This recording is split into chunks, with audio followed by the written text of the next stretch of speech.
Okay, so first on our list we have the infamous multi-tool. As you see in front of you, I have a few different styles of multi-tools here. These are all Leatherman brand tools, but keep in mind there are a lot of good brands out there. So one thing I try to avoid when I'm packing a pack for outdoors is a really heavy multi-tool. And so actually what you're looking at here are three variances of me facing down to an appropriate multi-tool that I would actually realistically use. Like everybody, I started off with one of these big super tools with all the stuff inside, lots of tools, and I just realized that at the end of the day when I was backpacking, a lot of this stuff wasn't really feasible or made sense to carry the extra weight. And it was, if you were doing stuff utilities in a city or some kind of like job where it requires a lot of stuff, this would make a lot more sense. But for backpacking, it really doesn't. So I then moved down to this is called a skeletal tool, and this is a great one of the most popular multi-tools you can have. It has a nice blade here. It has some pliers, which, as you can see, unfold similar to these other two here, and then it has this has a screwdriver with 4 bits. There's one here, and there's another screw hidden inside the actual shaft of the multi-tool. Along with that, there's just a clip which also acts as a bottle opener. So if you're drinking some beers on the beach or some kind of beverage, you can use that to open stuff up. And that was also overkill because I found that realistically the screwdriver and some of this other stuff didn't really help me when I needed it. I was only really focused on the pliers and the knife there. So that's kind of how this model, I think this is called the Freestyle Leatherman. As you can see, this one is definitely geared towards the outdoors. It has the topographical textures on the blade, and it's blacked out, and it's kind of a special edition one. So this tool right here is my go-to multi-tool I now use when I go outdoors, and it's just because it has the two parts of the multi-tool that I use the most, and that would be the blade to cut paracord, to cut something or carve something and do whatever you have to do. Could be used for food, although I have different blades for that. And then what's very useful is the pliers that you can use for stuff like if you have fishing tackle or things you have to bring together or even cut. This has a multi-purpose use there. And it's smaller, definitely a lot lighter than this one. So I recommend if you're going to go for a multi-tool for outdoor stuff, get something that's light and just has the stuff that you need like this. So this is number 1, multi-tools. On to the next one. Okay, so next on the list we have cutting tools. Now, as you can see, I have a big pile of different tools. I'll try to fit into the camera here. It is pretty close, but this is so I can zoom in on all this stuff and you can see it firsthand. But I have a whole bunch of cutting tools in a pile here, and I'll go through each one and kind of show you what their purpose is. And with that being said, they all have a different purpose. Some are folding saws here. I have a machete that acts as a blade on one side and then has a saw on the other side, which I'll show you when we get to that. But the key thing is that you have to figure out what you really are going to use when you are bringing out a cutting tool. Now, you can rely on your multi-tool for cutting, processing wood, amongst other things that you may need. But I tend to use my Leatherman for very simple tasks, very technical tasks, like again cutting rope or doing something mechanical with wires. And then I will use to cook something like this Mora Light My Fire knife, which if you open up, you can see it's just a nice sharp blade, Swedish made blade, and this specific one has a fire still built in, so I can use it to light my stoves, which we'll talk about later. But this would be something you could bring out in addition to your multi-tool that you can use for other tasks, and I do that. That's another blade I'll usually keep in my cook set. And then just going down the line here, this is a gomboy, silky gomboy. These are Japanese-made Japanese-made saws. They're used a lot in just people working on trees, and they've become a very popular option for the outdoors. Super sharp, and it cuts on the pole. All the teeth face inward, so you get a really nice deep cut on the pole, which some saw blades, you get blades facing both ways, so it's preference at that point. Here we have just a big survival blade, pretty rugged. You can see it's beat up, nice thick full tang on that blade here. And this is the Schrade SCHF9. There are newer models, and you can see it's pretty beat up. A lot of this wear and tear is just from me processing wood in the woods, dead standing, and it's chopping it up into firewood. So the purpose of this blade is simply as a processing chopper that I can use with fire, and I will pack this or something else like one of these two axes here, or these hatchets I should say, these survival hatchets, which we'll talk about, to process wood along with maybe a folding saw. And so this one is very durable, it's trustworthy, it's super sharp, not something you want to get stuck with, and not something you want to accidentally swing and hit yourself with. So you got to be very smart about when you swing sharp, heavy knives and blades. And so what people usually do is they'll tie on a lanyard in the back, and they'll wrap it around their wrist, so when they're swinging this or a machete, you're not going to accidentally let go and hit somebody. So this is another style blade you can use.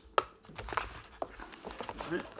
And also on top of that, you can see I have a little pocket here. This is just where we have some matches that we can access. And again, I'll talk about fire starters type of objects later on in the video here. So on top of that, we have a couple of cool hatchets here. This one is a SOG hand axe. This one is my second choice over the Bear Grylls survival hatchet.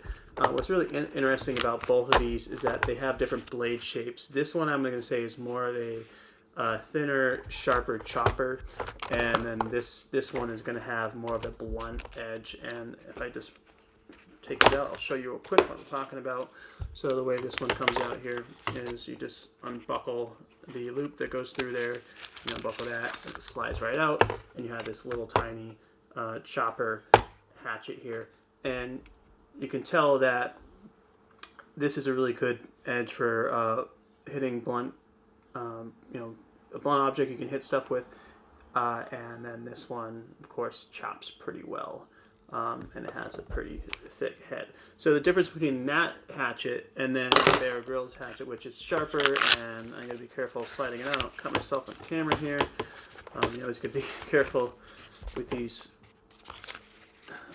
not looking when you're taking this out. I'm looking at the camera, so give me 1 second here. It does get stuck, and that's the dangerous part here, is that I tend to get it stuck on this, and there we go. Looks like it's going to slip out now. Oops. Hold on, baby. What's going on here? There we go. Okay, so it just takes a little bit of work getting out of there.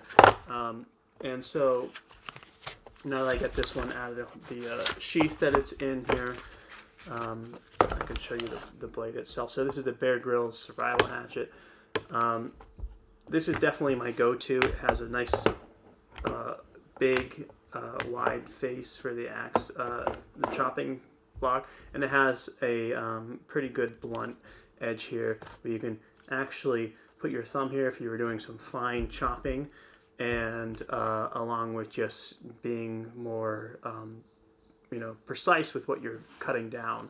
I have used this to chop down some dead standing along with other stuff and process wood, and I've even used it to chop food in front of the campfire. So this hatchet itself is definitely a more versatile tool, hatchet, instead of this one, in my opinion, just because of the shape and the size of it. This one has a little bit of a weird weight to it in the handle, and it's not as comfortable as this one, which is lighter and you can swing. I will say there is a little bit of play in the handle, so if that annoys you, you can take it out and then wrap some kind of tape in there to seal it, which is something I've been talking about doing, which I haven't done yet.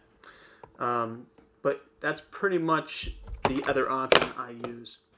And then lastly, if we're going to talk about a chopping device, then we have to discuss this blade right here. And I'm not going to take the whole thing out, but you can see this is a pretty cool machete, Gerber machete slash saw that I have here.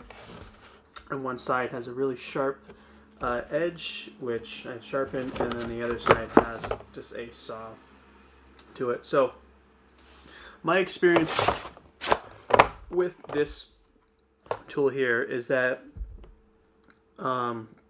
it's actually easier to machete whack a tree down than sawing it down. And so depending on the saw itself isn't the best saw. It's not nearly as sharp as the Gone Boy, right? The saw is kind of actually dull, but the machete side and swinging it and chopping that stuff is so good at doing what it does that it's almost silly to even have the saw on this when you can just have a nicer foldable saw to use in unison with a chopping device. So that's my advice in terms of the kind of stuff I would recommend bringing out. And obviously all of this stuff has its use case and is, designed to serve a certain purpose. So keep that in mind, and we will go on to the next tool or the next gadget.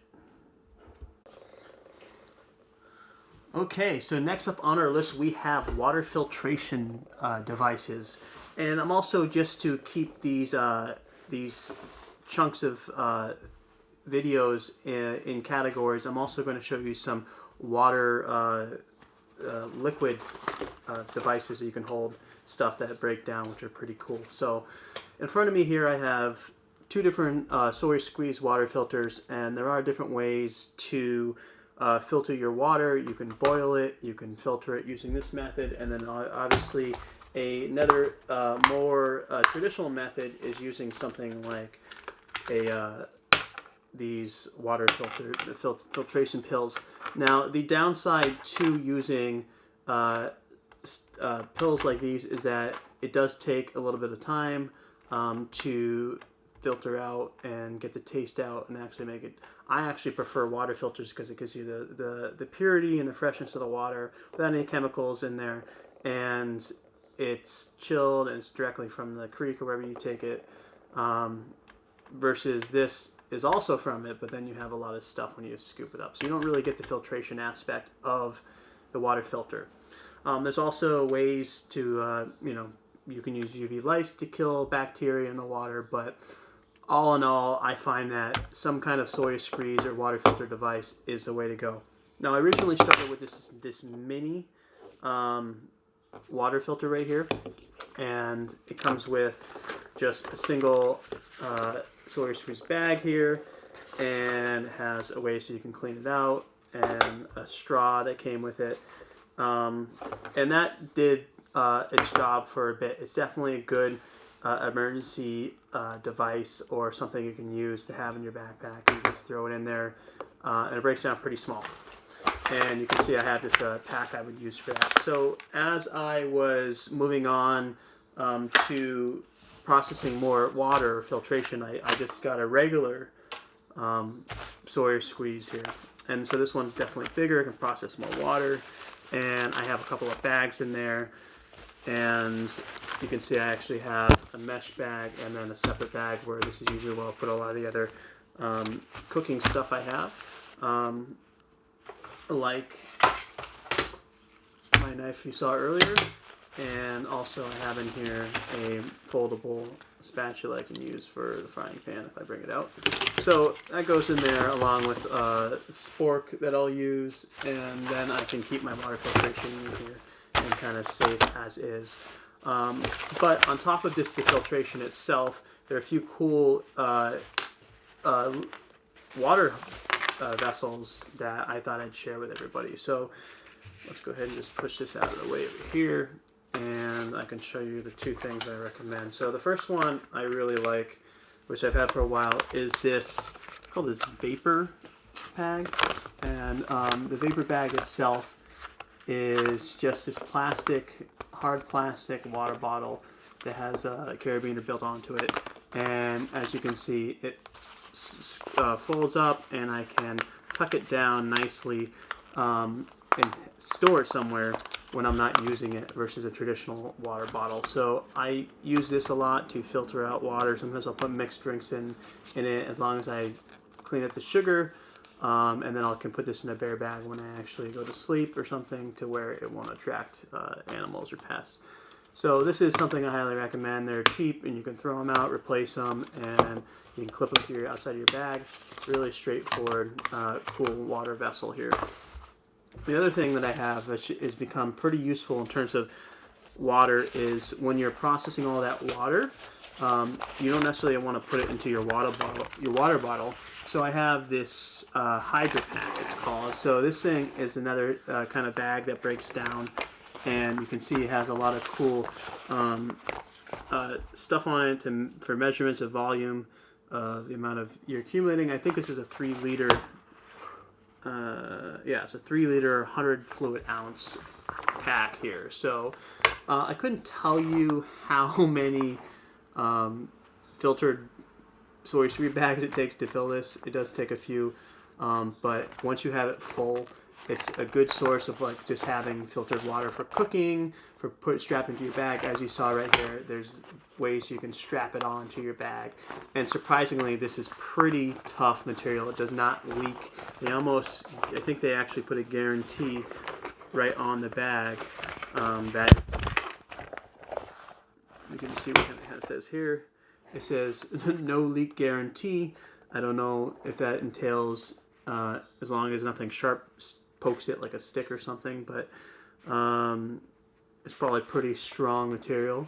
And then it has a bunch of other fun stuff here that makes it a nice resource for holding your water.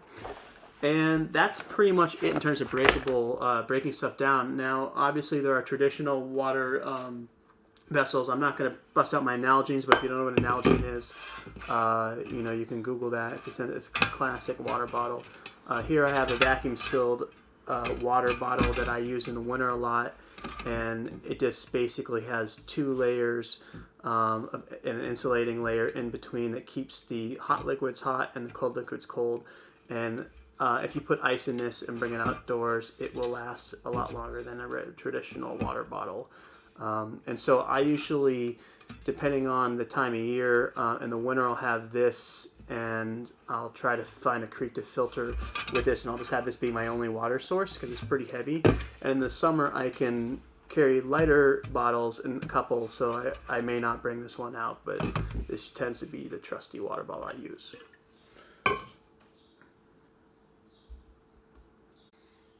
Okay, up next we have a infamous tool or gadget you would want to bring out, and that is fire starters. So without fire, man or woman would not exist. Probably in the Ice Age and a lot of these other times, having fire was a main source of life. To cook your food, to stay warm, keep things dry when weather conditions got bad. So in front of me here I have a few different traditional options you would see probably somebody pack out. The most obvious fire starter is a lighter here, and I just have a couple of Bics. There are Zippos and other kind of military grade lighters that I have lying around somewhere that I could add to this, but for the most part any kind of lighter will do. And you can just stock up on a cheap lighter and keep in your pack to have for safekeeping.